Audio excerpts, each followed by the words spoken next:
Dificuldades para confessar. Quais são as dificuldades que nós encontramos para nos confessar?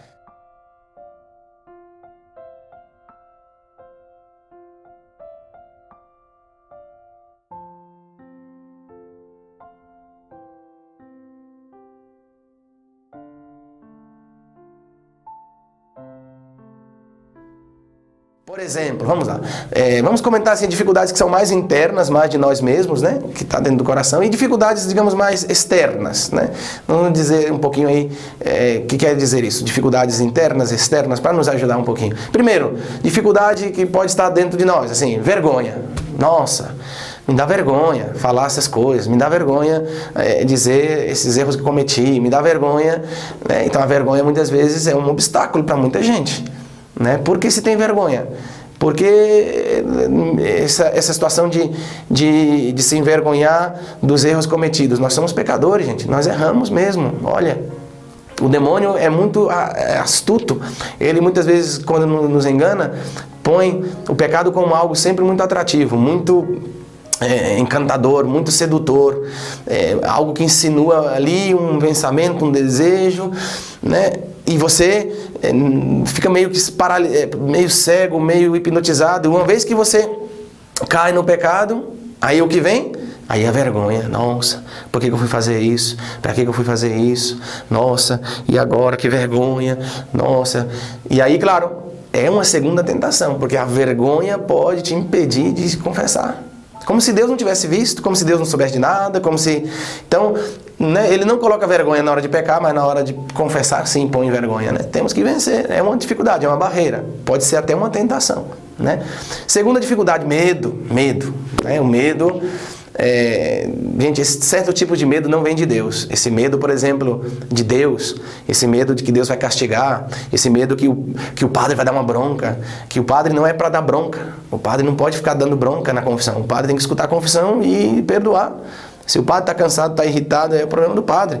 Mas o padre não tem que transferir isso para o penitente. O penitente, se ele está ali, ele já está numa atitude, às vezes até com vergonha, mas venceu, até com medo, mas venceu. Então ele tem que ser bem acolhido. Esse é o papel do padre. E o papel do penitente é não ter medo. O padre, gente, também é pecador, sabe, né, das mazelas de todo mundo, porque ele também tem mazelas e, olha, mas é Deus quem perdoa. Então o medo, né, esse medo do castigo, esse medo de levar uma bronca, esse medo de que vai pensar de mim, isso não vem de Deus. Isso não vem de Deus. Então vencer o medo é muito importante. Terceira dificuldade que nós podemos encontrar, né, interna, né, no nosso coração, na nossa mente, nossos pensamentos. Receio. Que tipo de receio? Por exemplo, receio de que o padre vai ficar sabendo de tudo. Nossa, o padre vai ficar sabendo de tudo da minha vida, meu Deus. Né? E agora o padre vai perder aquele apreço que ele tinha por mim, a admiração que ele tinha por mim. O padre vai ficar sabendo quem de verdade sou eu. Né?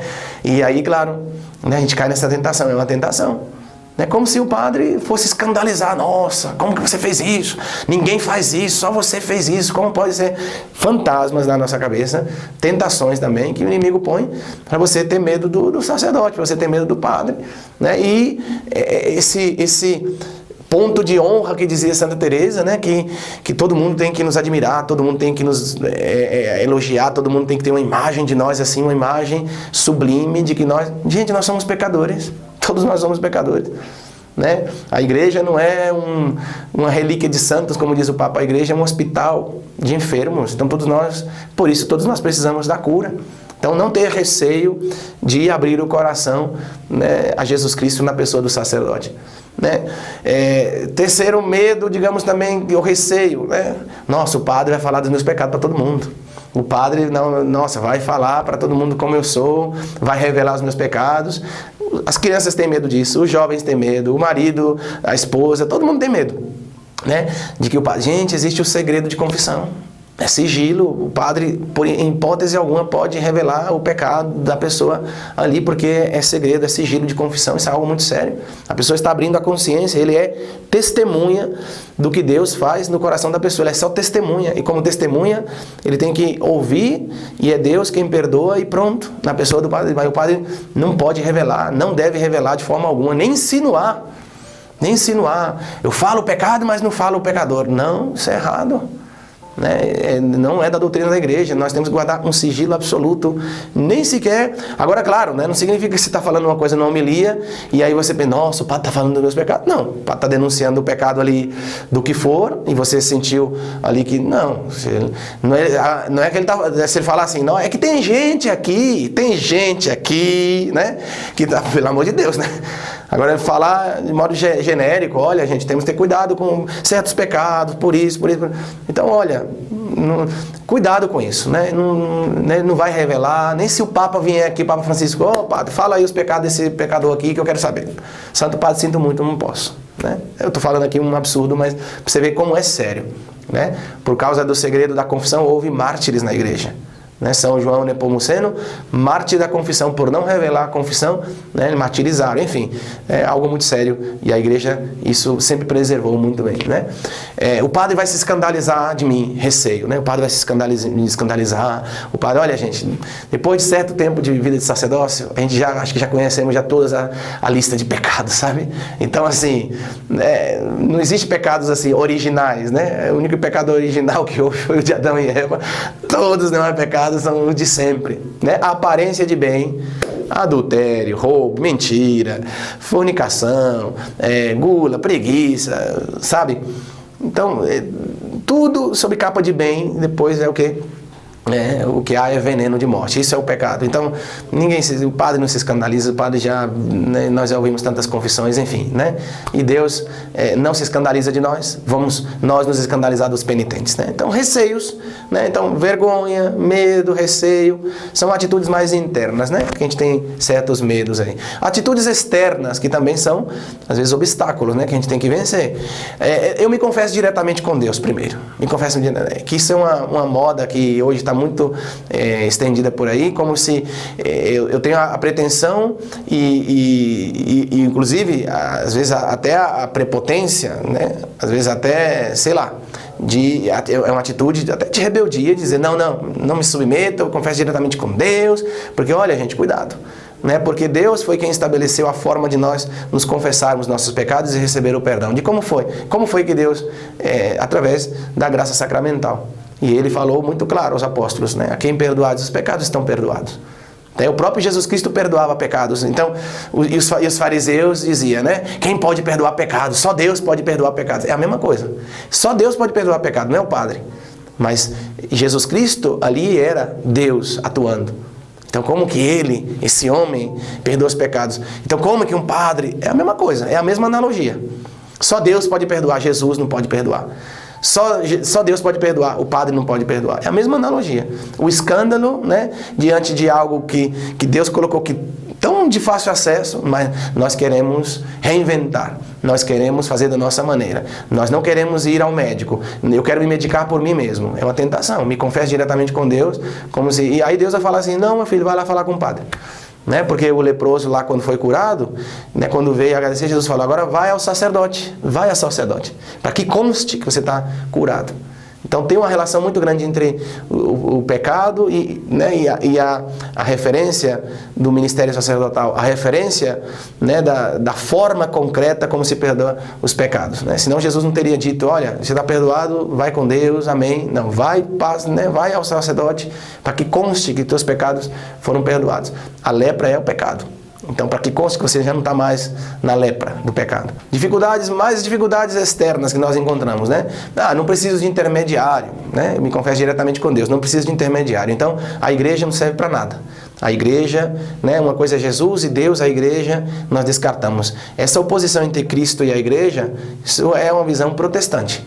Isso é uma visão, porque os sacramentos... Todos e cada um dos sacramentos foram instituídos por Cristo para que, por meio dos sacramentos, a graça nos alcançasse. E o sacramento do perdão não é diferente que qualquer outro sacramento, como o batismo, a Eucaristia. Então, o sacramento que confere a graça, por meio da igreja. A igreja não pode perdoar nada sem Cristo. E Cristo não quer perdoar nada sem a igreja. Então entenda isso, meus irmãos. Essa é a frase do Santo Padre da igreja, que é muito clara.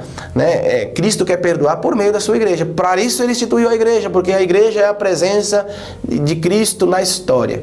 É através da igreja que nos vem o perdão, a graça da salvação. Por quê? Porque a igreja é corpo de Cristo, porque Cristo está na sua igreja. Porque a autoridade de perdoar os pecados vem por meio da igreja, por meio dos sacramentos. Por isso, essa visão que eu e Deus diretamente, eu não preciso de intermediário, isso não vem de Deus. Outra tentação externa, né, que a gente pode encontrar assim, que é fruto de uma doutrina errada, de uma catequese inadequada, ou desconhecimento também. Para que me confessar se eu vou cair de novo? Ah, a confissão não serve, porque eu sempre caio de novo. Gente, é muito importante entender que a vida espiritual é uma luta, é um caminho, é uma batalha. Então, claro, possivelmente nós vamos cair amanhã. Nós vamos cair, mas a gente olha, mas que maravilha que Deus não vai negar o perdão nunca. Né? Quantas vezes eu necessitar, 1000 vezes o Senhor vai me acolher. Então tenhamos confiança na misericórdia, é muito importante isso. Ou seja, um santo não é uma pessoa que não cai, o santo é aquele que luta, é aquele que não desiste, é aquele que se levanta sempre. O santo é aquele que confia. O santo é um pecador que ama muito o Senhor, e porque ele ama muito, lhe dói ofender o Senhor, lhe dói ter caído na tentação. E por isso ele se levanta, por quê? Porque ele confia no amor e na misericórdia. Ele não confia em si, porque ele confia em Deus, ele se levanta uma e outra vez. E ele luta, e não se rende, e cai para se levantar, né? Assim vai se tornando cada vez mais forte.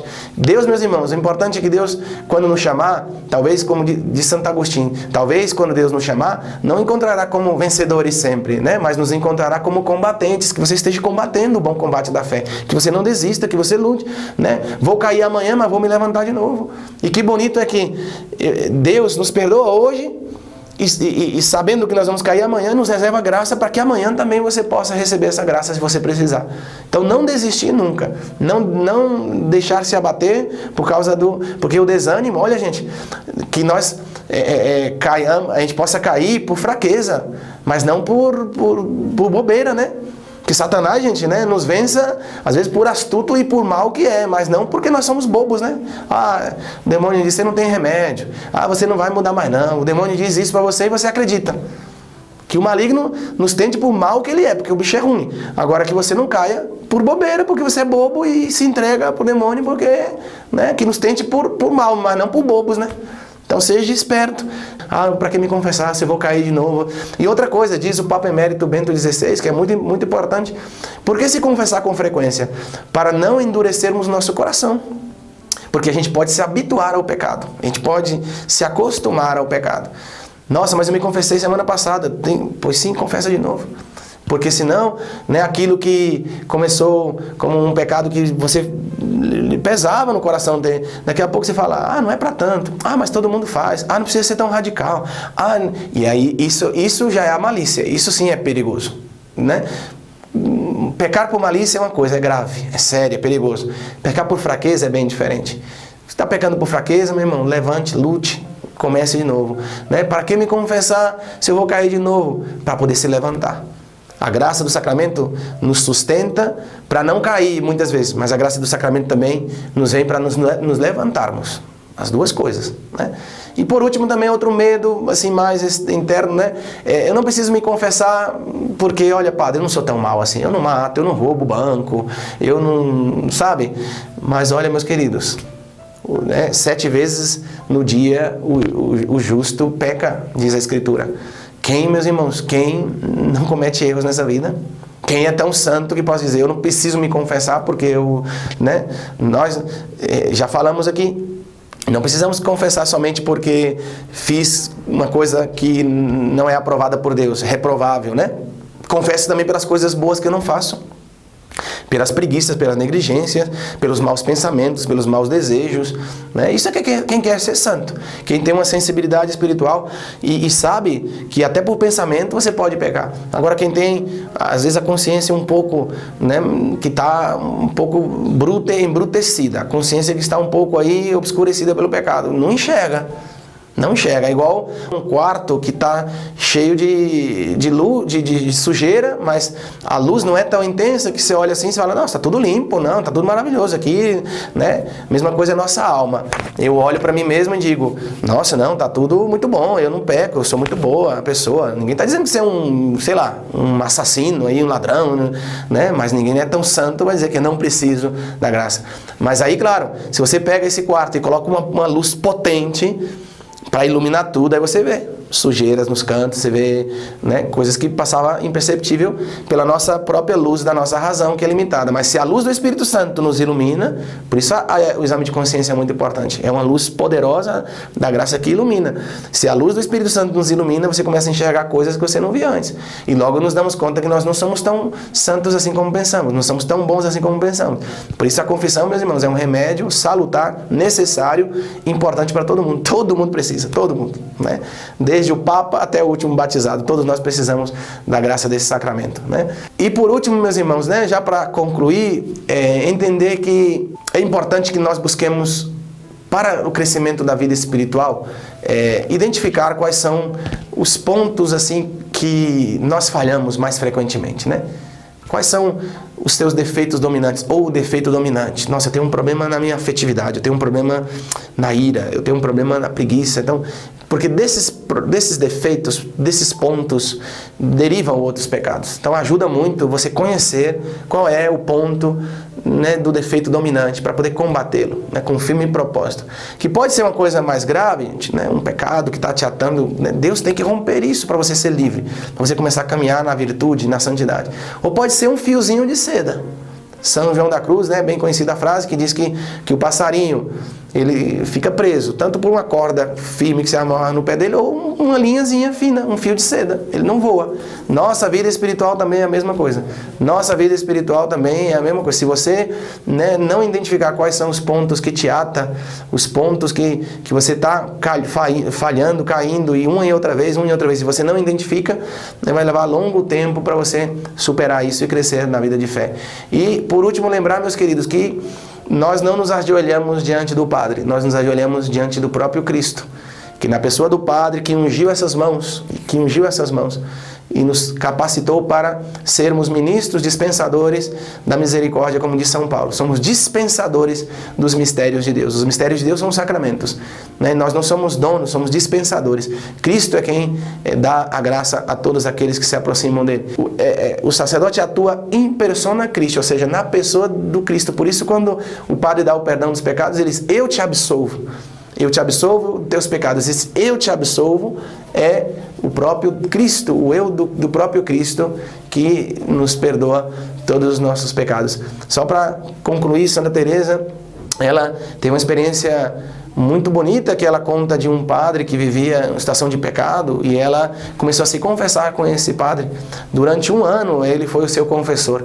E aquela mulher era tão santa e era tão virtuosa que o padre, mesmo vivendo em pecado grave, o padre começou a admirá-la tanto, a vida santa que ela tinha, o testemunho de vida dela, a vida de virtude, que o padre começou a se arrepender dos seus pecados. Tal era o exemplo daquela mulher que o padre ficou tão impressionado por conhecer a alma dela e a santidade daquela mulher, que o padre começou a se sentir atraído pela vida santa e começou a se arrepender dos seus pecados e desejar, sim, se reconciliar com Deus e cortar com aquela vida de escravidão que ele vivia. E esse padre se arrependeu, esse padre se confessou, e pouco tempo depois o padre faleceu e foi para o céu, se arrependeu. Foi para o céu, se confessou seus pecados, se arrependeu da vida errada e foi para o céu.